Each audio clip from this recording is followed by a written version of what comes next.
S be the sum, P be the product, R be the sum of the reciprocal terms of n terms. S क्या है? n term का sum. sum का formula आता है, हमने लिख दिया. P क्या है? P क्या है बोलो? A1 into A2 into A3 into AN. What is the formula of A1? A. What is the formula of A2? R. A3 AR square. AR की power n minus 1. समझ आ रहा है? कितनी बार क्या हुआ? समझ क्यों नहीं आया? P क्या है? पढ़ो P क्या है? P भी तो कितनी टर्म्स का? सारे के सारे कितनी टर्म्स की बात हो रही है? n टर्म्स को मल्टीप्लाई कर दिया. A कितनी बार मल्टीप्लाई हो रहा है? सो जाओ सब. और R कितनी बार मल्टीप्लाई हो रहा है? n. सॉरी सर बेटा, सबकी पावर अलग अलग है. R की power 1 plus 2 plus 3 plus so on n minus 1. पिछली क्लास में कुछ फॉर्मूला बताया था? 1 plus 2 plus 3 फॉर्मूला बताया था पिछली क्लास में. अगर 1 plus 2 plus 3 up to n time तक आप प्लस करते हो तो फॉर्मूला होता है n plus 1 by में 2. Rn 1 से लेके 2 लाख 20. सम करो कितना आ रहा है जल्दी बताओ. ये फॉर्मूला से करना है इसलिए, ठीक है? करना नहीं है, अब मैं बता रही हूँ. इस फॉर्मूला को अप्लाई करना है. तो यहाँ पे 1 से लेके कहाँ तक का सम है? तो n की जगह क्या रखोगे? n minus 1. यहाँ n minus 1 plus 1 अपॉन में 2. तो कितना आया आपके पास? n माइनस ये कैंसिल हो गया. n minus 1 n स्क्वायर कहाँ से हम कर रहे हैं अभी? रहने दो. तो आपको वैल्यू मिल गई p की, प्रोडक्ट भी मिल गया, सम भी मिल गया. अभी r और निकालना है. r क्या है? Sum of reciprocal of n terms. तो 1 by a, 1 by a2, 1 by a3, 1 by an. तो r का फॉर्मूला क्या होगा? सम ही तो हो रहा है ये. सम का फॉर्मूला लगाओ जल्दी से. a की जगह क्या लिखोगे? 1 by r की जगह क्या लिखोगे? 1 अपॉन. कितने बच्चों को समझ आ गया ये चीज हमने जो की अभी? क्लियर? समझ आया? फॉर्मूला सम का ही लगाया, बस a की जगह 1 अपॉन a, r की जगह 1 अपॉन r. 1 अपॉन r ही आएगा ना. देखो 1 अपॉन a2 कितना होगा? 1 upon. Now as per question p square r की power n is equal to s की पावर n. p कितना आया था प्रोडक्ट आपका?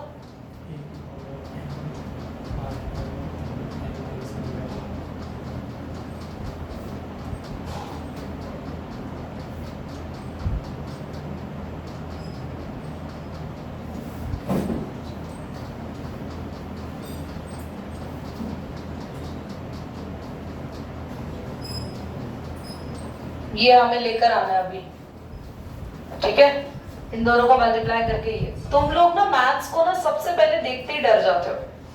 तुम्हें सबके बच्चों के मन में हो गया यार ये क्या, हमसे तो होगा नहीं. अगर आप ये सोचो यार ये हम करते हैं, यार ये हम करेंगे तो होगा तुम लोगों से मैथ्स. पर वो हम करेंगे वाली बात तो तुम्हारे को बस पतंग उड़ाते हुए याद आती है.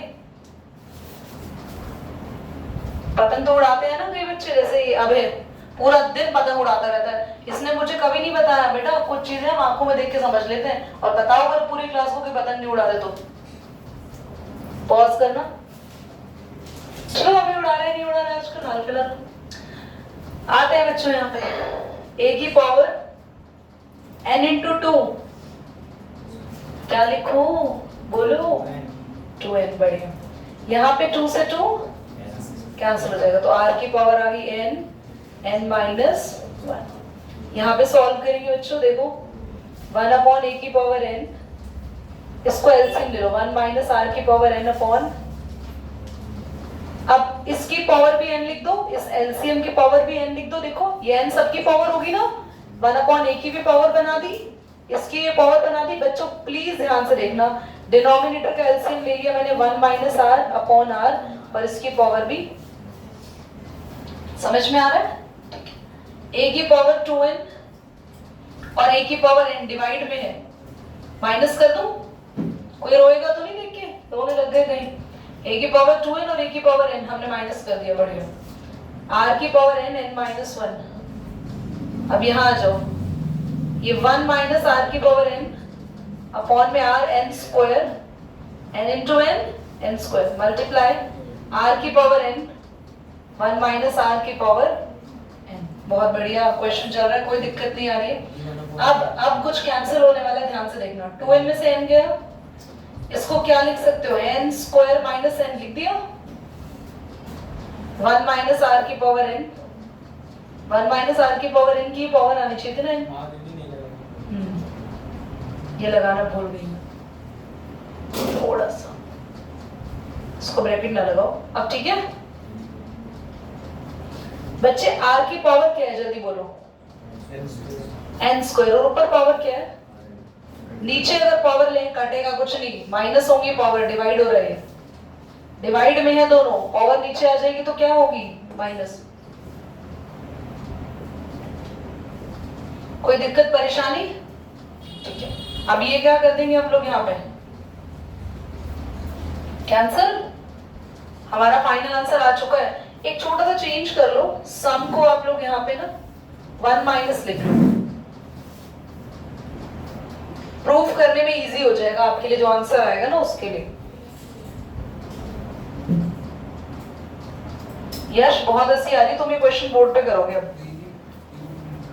हम पता नहीं है कि बेटा आपको हंसी नहीं आ रही।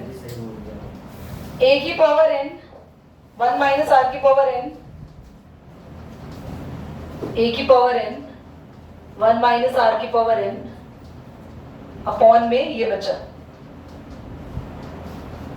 बेटा आप सबकी होल पावर n कर दो, और आप जरा ध्यान से देख लेना, आपका सम आ गया। n को अलग कर दिया, सबकी जो पावर n थी ना टोटल बाहर ले गए। देखो क्या प्रूव हो गया, एक बार और समझा दूं, ध्यान से सीखो क्या किया हमने। 1 अपॉन 2n के साथ ले गए थे, देखो ये प्रोडक्ट आया था मेरा, उसका स्क्वायर कर दिया, 2n से मल्टीप्लाई हो गया 2n, और जब ये वाली पावर 2 से मल्टीप्लाई होगी तो 2 से 2 कट जाएगा। ये मेरा रेसिप्रोकल वाला आया था और मैंने यहाँ पे n कर दिया। एक क्वेश्चन तुम्हारे मन में जरूर आ सकता है, दीदी आपने नॉर्मल सम में तो 1 को आगे रखा, और जब आपने रेसिप्रोकल टर्म का सम किया तो आपने 1 अपॉन r को आगे रखा। दोनों ही केस के अंदर आंसर में मुझे यहाँ पे चेंज क्यों करना पड़ा, प्लीज बहुत ध्यान से सुनना। 1 अपॉन r क्या होगा, 1 से छोटा, यस और नो, 1 से छोटा है ये, यानी कि मेरी r की वैल्यू यहाँ पर 1 से छोटी है। या तो मुझे इसको उधर पीछे रखना चाहिए था, 1 आगे और 1 अपॉन r पीछे, समझ रहे हो। अब मेरे लिए क्वेश्चन थोड़ा डिफिकल्ट हो जाता सॉल्व करना, इसलिए मैंने इसको चेंज कर दिया। मेरी बात समझ में आ रही है आप लोगों को, मेरे को यहाँ पर इस चीज को मैंने गलत कर दिया, या ऐसा कह सकते हैं कि मैंने इस चीज को तब ध्यान नहीं दिया। 1 अपॉन r 1 से छोटा है, इसको 1 से पीछे रखना चाहिए था। अगर मैं यही चेंज कर देती तो ये बदलने की कोई जरूरत नहीं रहती, मेरा फाइनल आंसर वहीं पर आ जाता है। Is that clear? तो इसको यहाँ पे चेंज कर दिया, एक ही बात है, गलत नहीं है, ये भी ठीक है। आप वहां पर मेंशन कर लेना टेकिंग, पर वैसे हो नहीं सकता 1 अपॉन r ग्रेटर देन 1। चलो कोई बात नहीं, एक काम करते हैं, क्वेश्चन तुम लोग सीख गए ना, तो अभी तुम लोग इसको अपने आप करोगे और बस इधर चेंज कर दोगे, और यहाँ क्या चेंज होगा, जल्दी बोलो जल्दी बोलो।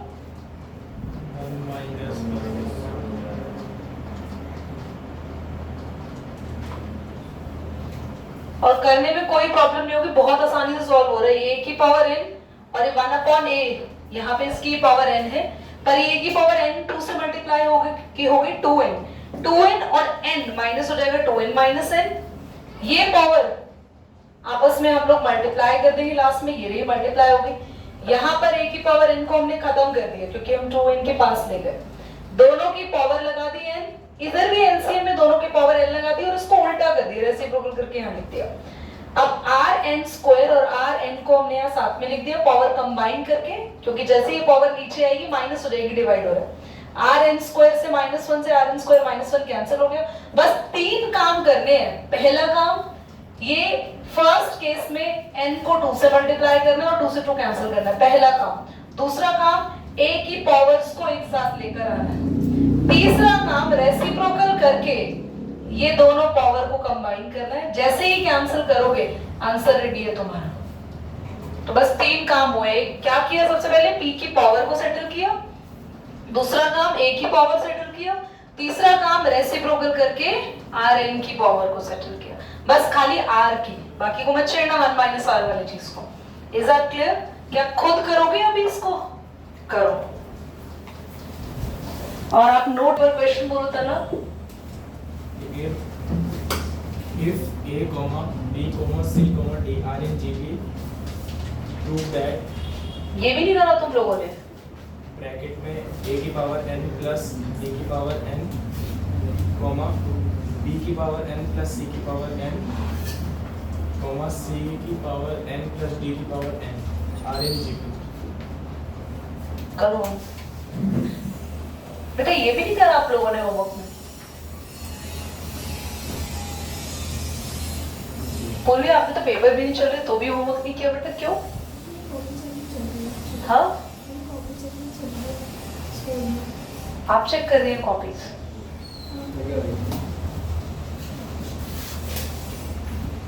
और अमन आपने क्यों नहीं किया? मंडे से चलेंगे। कोई बात नहीं बेटा, जितना परेशान करना है कर लो। मिड टर्म का रिजल्ट तुम्हारा बहुत अच्छा आएगा। लेट कर रहे हैं अभी। इस तरीके से पढ़ोगे तो बहुत अच्छा रिजल्ट लेकर आओगे बेटा। हमने सारी टर्म्स को जीपी में मान लिया। अब हमें प्रूव करना है। To prove an plus bn, bn plus cn, cn plus dn in gp। कैसे प्रूव करें? 3 टर्म जीपी में कब होती है? जब बीच वाली टर्म का स्क्वायर बाकी वाली दोनों टर्म के प्रोडक्ट के इक्वल होता है। तो फ्रॉम बीच वाले टर्म को स्क्वायर करने के लिए b की वैल्यू पुट करो। b क्या था? ar। c क्या है? ar square. यहाँ पे a ही रहेगा। b है ar, c क्या है? ar square. और d क्या है? ar। कुछ कॉमन ले लो बाहर यहाँ से। देखो a की पावर n और r की पावर n बाहर आ जाएगा, बचेगा 1 प्लस a की पावर n बाहर आ गया, a की पावर n बाहर आ गया दोनों से, r की पावर n, ये r की पावर 2n है। 2n को क्या लिख सकते हो?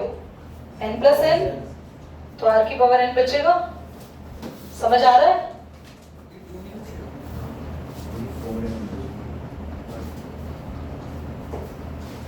फोर एन स्क्वायर तो ऊपर चल रहा है, उसको छेड़ा नहीं अभी हमने। बेटा एक बात बताओ, जब ये दोनों मल्टीप्लाई होंगे तो क्या इसकी पावर स्क्वायर हो जाएगी क्या? जब r की पावर n और r की पावर n मल्टीप्लाई होंगे तो क्या आएगा? r के ऊपर 2b और n भी दोनों है ना, तो r की पावर 2n ही तो है। सही तो कह रही हूँ मैं। तो 2n में से अगर एक n बाहर ले लोगे तो अंदर 1 की पावर n ही तो बचेगा वहां। हमने r की पावर n यहाँ से बाहर निकाला और r की पावर 2n में से n बाहर निकाल लिया। r की पावर 2n क्या होता है बच्चों? व्हाट इज r की power 2n? n plus n। Yes और नो? तो 2n में से जब हम उसको ओपन करो या तो n प्लस n लिखो, नहीं तो वैसे समझ जाओ 2n में से n बाहर निकाला, अंदर r की पावर n बच गई। तो आपके पास ये आ गया a स्क्वायर है ना, 2n r।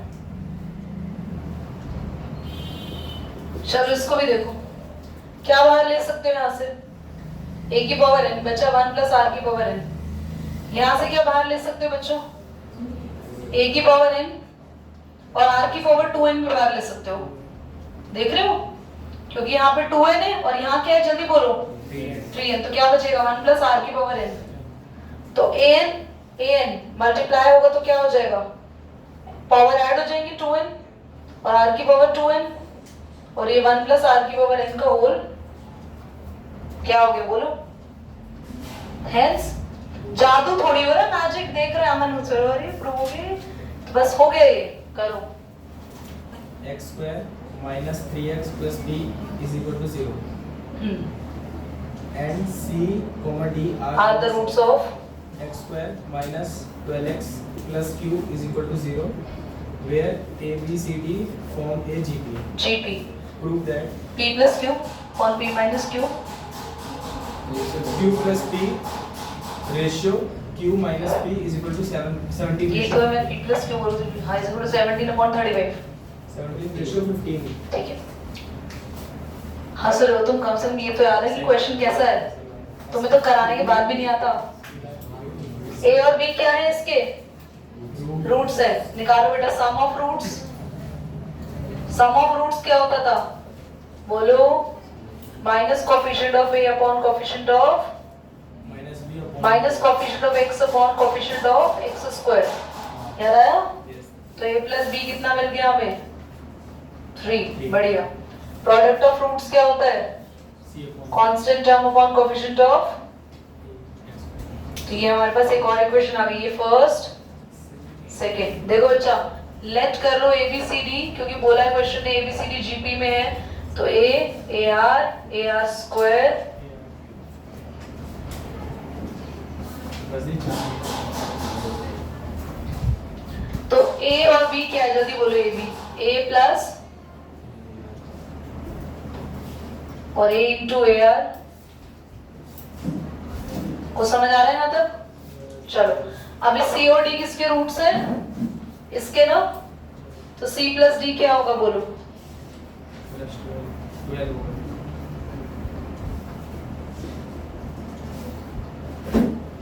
तो C प्लस D होगा minus coefficient of x upon में coefficient of C into D होगा constant term upon coefficient of x square. C क्या है अपना बोलो? AR square plus सारी की सारी वेल्डिंग आज ही करेगा। AR square into AR कौन है चेयर जिसकी हिले जा रही है? कौन है? नाम बोलो। यश क्या पागल हो गए बेटा? पहली वो देखो वेल्डिंग की आवाजें देख रहे हो, मतलब वो पागल हो गया बाहर। देखो जल्दी से इक्वेशन नंबर 1 एंड 2 को डिवाइड करेंगे। 1 एंड 2 यहाँ पे equation number divide equation 1 and 2। पहले 2 लिख लो ऊपर।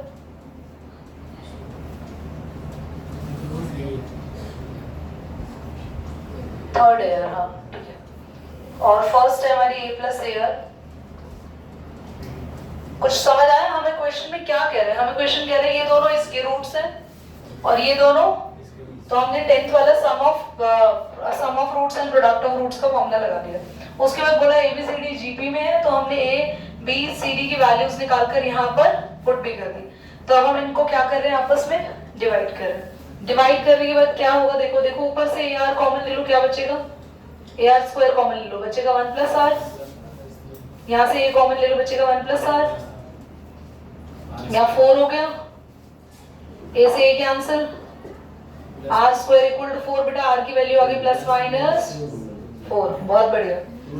12 में से 3 अरे अरे यार हो गया यार, 12 में से 3 जाएंगे ना, डिवाइड है वो, डिवाइड है वो।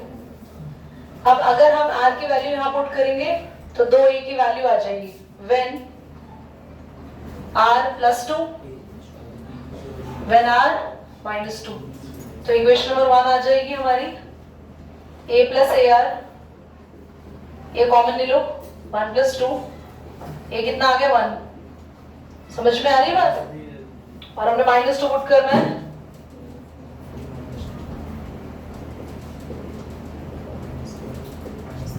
A और R आ चुके हैं। अब हमें अब क्या निकालना है? अब -3, हाँ अब हमें क्या निकालना है? रुक जाओ, यहाँ तक का काम आसान था। अब हमें निकालना है Q plus P upon Q minus P का रेशो, यानी Q और P पता लगाना है। हाँ अभी रुक तो जाओ। तो Q और P की वैल्यूज के लिए क्या करें, देखो ध्यान से। आपको पता है ये P है, क्या है हमारा P? A into AR। और पी कितनी एक ही दो वैल्यूज हम यही निकाल लेंगे। पहले एक ही आर और ए से ट्राई कर लो, अगर क्योंकि प्रूविंग में दे तो रखा है कि इनकी वैल्यूज के इक्वल में आना चाहिए 17 अपॉन, तो बस ठीक है ना, पहले एक ही वैल्यू निकाल के देख लो। तो देखो ध्यान से, हमारी पी क्या था, ए इंटू एयर, ये था ना, तो वैल्यू पुट करो। ए कितना है बच्चों, आर कितना है अपना 2, तो हमारे पास कितना आया पी 2 आया। क्यों निकालो,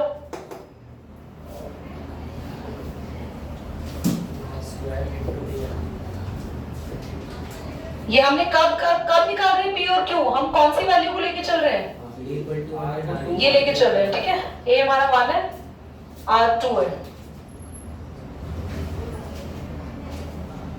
4 8 द 32, पर 32 से आएगा ये आंसर, चेक करके देखते हैं एक बार। 32 प्लस 2 आ गया आंसर, 32 प्लस 2